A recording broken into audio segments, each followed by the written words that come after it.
के current affairs में RBI का 2 ट्रिलियन रुपए का लिक्विडिटी मूव, एनबीएफसी रूल्स में एक बड़ा चेंज, इंडिया का ट्रेड डेफिसिट शॉक, गुजरात में देश का पहला chip manufacturing plant, GDP ranking में ड्रॉप, साइबर फ्रॉड के खिलाफ नया एमओयू और एचडीएफसी बैंक कंट्रोवर्सी जैसे कई इंपॉर्टेंट टॉपिक्स हैं।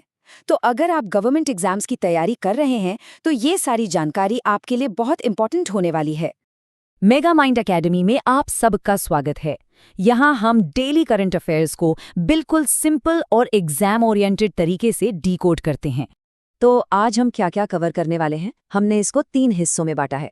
सबसे पहले आरबीआई के नए निर्देशों को समझेंगे, फिर देश की इकोनॉमी का रिपोर्ट कार्ड देखेंगे और आखिर में सुरक्षा, गवर्नेंस और खेल से जुड़ी कुछ जरूरी खबरों पर नजर डालेंगे। तो चलिए शुरुआत करते हैं रिजर्व बैंक ऑफ इंडिया यानी आरबीआई की कुछ हालिया और बहुत ही इम्पोर्टेंट अनाउंसमेंट से।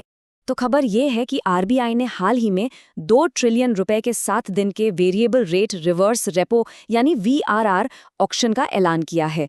इसका सीधा सा मतलब है कि बैंकिंग सिस्टम में जो एक्स्ट्रा पैसा पड़ा है, जिसे सरप्लस लिक्विडिटी कहते हैं, उसे एब्जॉर्ब करना यानी सोखना। अभी सिस्टम में लगभग 5.2 ट्रिलियन रुपए की एक्स्ट्रा लिक्विडिटी है और आरबीआई का ये कदम दिखाता है कि वो इस मामले को लेकर कितना सीरियस है। अच्छा, तो ये वीआरआर आखिर है क्या चीज? चलिए इसको बिल्कुल आसान भाषा में समझते हैं। सोच लीजिए कि आरबीआई एक बड़ा सा स्पंज है और बैंक्स के पास जरूरत से ज्यादा पानी यानी पैसा है। तो आरबीआई इस वीआरआर नाम के स्पंज का इस्तेमाल करके उस एक्स्ट्रा पानी को थोड़े टाइम के लिए सोख लेता है। इससे होता यह है कि मार्केट में स्टेबिलिटी बनी रहती है और महंगाई को कंट्रोल करने में मदद मिलती है। अब एनबीएफसी सेक्टर से एक बहुत बड़ी खबर। आरबीआई के नए नियमों से अपर लेयर एनबीएफसीज का एसेट शेयर 30% से सीधा उछलकर लगभग 70% तक जा सकता है। और इसकी सबसे बड़ी वजह है कि अब सरकारी एनबीएफसीज को भी इस कैटेगरी में शामिल किया जा रहा है। इससे उन पर रेगुलेटरी निगरानी और भी ज्यादा मजबूत हो जाएगी। ये जो भी बदलाव हो रहा है, ये स्केल बेस्ड रेगुलेशन या एसबीआर फ्रेमवर्क के तहत हो रहा है। ये एक तरह का टियर सिस्टम है जो एनबीएफसीज के साइज और उनके रिस्क के बेसिस पर नियम बनाता है। अब एक सिंपल सा रूल है, 1 ट्रिलियन रुपए से ज्यादा के एसेट साइज वाली सभी बड़ी एनबीएफसीज, चाहे वो गवर्नमेंट हो या प्राइवेट, अब अपर लेयर में आएंगी। और मकसद एक ही है, फाइनेंशियल स्टेबिलिटी को मजबूत करना। इतना ही नहीं, आरबीआई ने एनबीएफसीज के लिए ब्रांच खोलने के रूल्स को भी काफी आसान कर दिया है। अब उन्हें पहले से मंजूरी लेने की जरूरत नहीं, सब कुछ उनकी फाइनेंशियल स्ट्रेंथ पर डिपेंड करेगा। जैसे कि जिन एनबीएफसीज का नेट ओन्ड फंड 50 करोड़ रुपए से ज्यादा है और क्रेडिट रेटिंग AA या उससे बेहतर है, वो पूरे इंडिया में कहीं भी अपनी ब्रांच खोल सकते हैं। तो ये नेट ओन्ड फंड्स या एनओएफ क्या होता है? आप एनओएफ को किसी कंपनी का पर्सनल सेविंग्स अकाउंट समझ सकते हैं। इस अकाउंट में जितना ज्यादा पैसा होगा, यानी कंपनी की अपनी पूंजी जितनी मजबूत होगी, वो उतनी ही फाइनेंशियली सिक्योर मानी जाएगी। एनबीएफसी रेगुलेशन को समझने के लिए ये कॉन्सेप्ट बहुत जरूरी है। चलिए अब दूसरे हिस्से की तरफ बढ़ते हैं और देखते हैं कि हमारे देश की इकोनॉमी का रिपोर्ट कार्ड क्या कहता है। हम फोकस करेंगे कुछ जरूरी इकोनॉमिक इंडिकेटर्स, ट्रेड डेटा और इंडस्ट्रियल डेवलपमेंट्स पर। तो फाइनेंशियल ईयर 26 के ताज़ा आंकड़ों के मुताबिक इंडिया का टोटल एक्सपोर्ट 4.22% बढ़ा है, जो कि एक अच्छी खबर है। लेकिन एक चिंता की बात भी है। हमारा इंपोर्ट 6.47% की यानी एक्सपोर्ट से भी तेज़ रफ्तार से बढ़ा है। इसका सीधा असर ये हुआ कि हमारा व्यापार घाटा यानी ट्रेड डेफिसिट बढ़कर $119.30 बिलियन हो गया है। ये इकोनॉमी के लिए एक चैलेंज है। इस घाटे को ठीक से समझने के लिए मर्चेंडाइज और सर्विसेज ट्रेड का फर्क जानना बहुत जरूरी है। मर्चेंडाइज ट्रेड का मतलब है फिजिकल चीजों का व्यापार, जैसे तेल, मशीनें, जिसमें हमारा घाटा काफी ज्यादा है।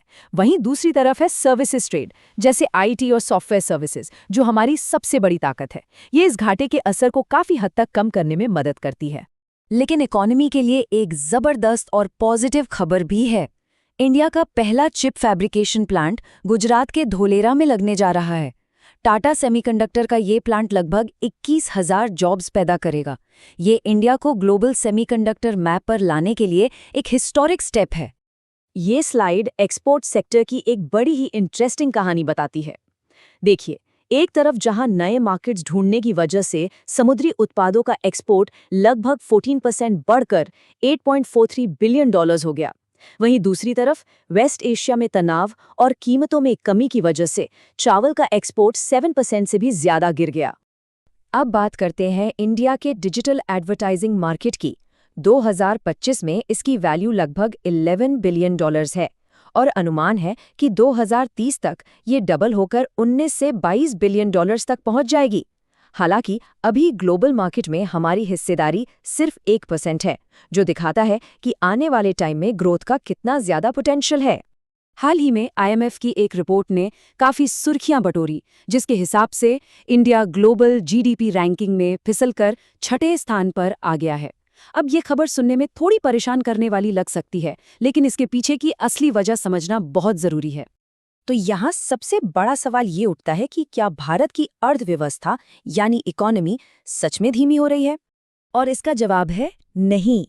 इस रैंकिंग में गिरावट की मुख्य वजह इकोनॉमी का स्लो होना नहीं, बल्कि डॉलर के मुकाबले रुपए का कमजोर होना है। देखिए, जब हम GDP को डॉलर्स में नापते हैं तो उसे कहते हैं नॉमिनल GDP। रुपया कमजोर होने से ये नंबर कम दिखा, लेकिन जब हम महंगाई को एडजस्ट करके रुपये में ही अपनी ग्रोथ देखते हैं, जिसे रियल ग्रोथ कहते हैं, तो वो अब भी मजबूत बनी हुई है।